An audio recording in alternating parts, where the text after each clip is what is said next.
How will the congressional drama end? Well, I am joined by a Democratic political analyst, Jesse Mermel, and Republican political analyst, Jeff Simone. Welcome to both of you. Thank you. So, Jeff, we've seen more action on gun control issues in the past few days in Congress than we have in, I don't know how long yet. Yes. Well, there's been the filibuster. I don't know if it'll go anywhere. You don't? No. You know, there are a lot of emotional appeals that we find when we talk about all these issues that are in the news, and rightfully so. It's an emotional issue.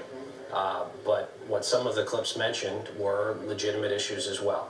I want to posit this to all the folks on the left who are proposing all the sweeping changes that are implemented. Imagine if President Trump had the power to put people on secret lists and deny them their constitutional rights and their due process. You know, that is a real concern. That is a stumbling block even for me. You know, that you've got the government investigating you, and I imagine that most of the people who are investigated that are on the no-fly list come off the no-fly list, or else they'd be arrested and we would hear about them.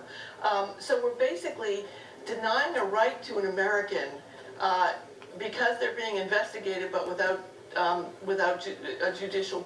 I mean, how do we come around that? How do we reconcile the devil that? is no question in the details, but to Jeff's point about sweeping changes, if now isn't the time for sweeping changes, when is? And it's a sad state of affairs when we are celebrating the possibility of a vote they're talking about on Monday, a few days after the massacre in Orlando. After Sandy Hook, it took 4 weeks for there to be a vote. So it troubles me that we are talking about this as some great action happening in Washington, where maybe a vote on such an important issue is something that we're all celebrating and excited about. And Jeff, the pro-gun control side is really just trying to advance also the idea that we go back to a ban that used to be in place, and when the ban was lifted, we have certainly seen an increase in the number of mass shootings. Well, what is not said in this conversation, and you can watch all the channels and read all the publications, is the talking points that we're all going to bring up on this program, which is that when the ban was in place, there was no measurable difference in any violent crime statistics, is that the long gun rifles, the center-fired semi-automatic rifles, are used in a very small fraction of violent crime. If you genuinely want to reduce or take away gun crime, you're talking about a constitutional amendment for any measurable effect. What happens in situations like Orlando and Newtown and all of these is the very scary thought that we have individuals that can gain access to these guns, most often illegally, and in doing so inflict large casualties. That is a scary thought. Now, we have a Second Amendment. We have the right to defend ourselves. I am a Second Amendment supporter. I take these issues very seriously. I don't like to engage in the emotional arguments that go back and forth on these issues, because it is serious, because there are times when people genuinely need to defend themselves. But do they need to defend themselves with a semi-automatic, often modified to be essentially an automatic weapon? You know, you talked about them being involved in a small fraction. Sure.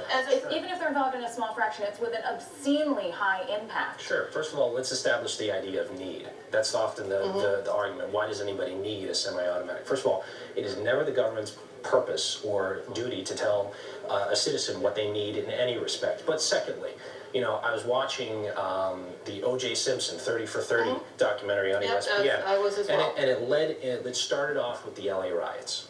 Now people, the shop owners were defending their properties with firearms. Now you say need. Now is that out of the realm of possibility? They also showed to you defend a the semi-automatic weapon. But they also showed a woman. Semi-automatic. They also showed a shop owner shooting a young teenage girl in the back of the head in a store. You know, I mean, the issue is this: if Scalia were alive, right, would Scalia say that we have the right to muskets because that's what the environment was that the Constitution was written in? I mean, if we're allowed to defend ourselves against the government, why can't we have nuclear weapons? Well, that's a false equivalency. No, but why can't we? Well, first of all, one's a firearm.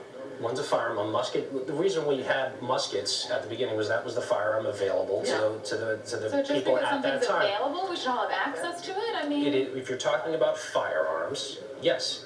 We have a constitutional right to own firearms. What's the worst? Any firearm, regardless of how absolutely terrible. We have made laws in the 1930s. We passed it against Can we machine have a guns. rocket shooter? Can we shoot? You're talking about explosives, and this is the thing. We get into these far-fetched ideas where there's actual differences in the law. I mean, we can go round in circles about all the different talking points. Why are we which the we're all only well-versed people in the Western world that need this, though? Why are we, as Americans, the ones who have to have these?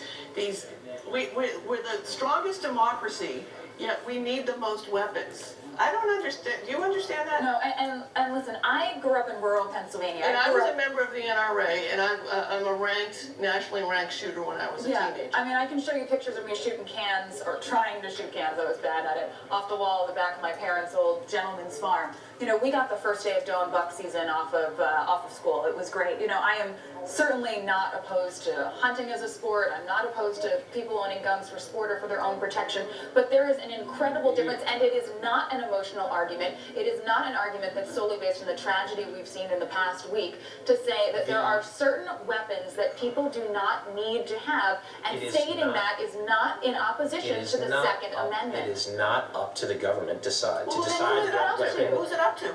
to decide what it is a constitutional right. You have a constitutional right. Just like if you 57% of the people say that they don't want people, then it's okay. Then you would say it's all Then you need a right. constitutional amendment. But we didn't have a to defend- constitutional amendment to say you can't yell fire in a crowded theater, right? We have a And constitutional the right to NRA free speech, but changed there are restrictions to it that we the accept. amendment. You know, the NRA actually got in there and changed the amendment to how it was going to be without due process. No, you don't believe that the We're talking NRA about now in the legislation on- 1970s? No, in the 1970s, the NRA was able to change the way the amendment was interpreted, and through a very successful Through lobbying.